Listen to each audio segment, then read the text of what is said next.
update. Ito yung kinang ko. Hakbas tawag sa amin. Ito yung mga anyog. Tinubuan na kasi ng madam mo. Yan. Saging guys. Yung sampil ko. Yan. Update ko kayo guys. Taniman ko to ng palaya.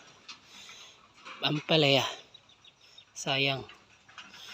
Kasi para hindi lalago yung mga damo, para tutubo yung mga anyog. Update ko kayo guys. Ito. Tapos na ako. Yung anyog, maliit, hindi tumubo. Kasi nga ang dumi, ang kuan. Yung damo. Mahaba yung damo guys. Tumutubo dito. Ayan. Ayan guys, yung anyog. Doon. Tapos yung palaya namin guys.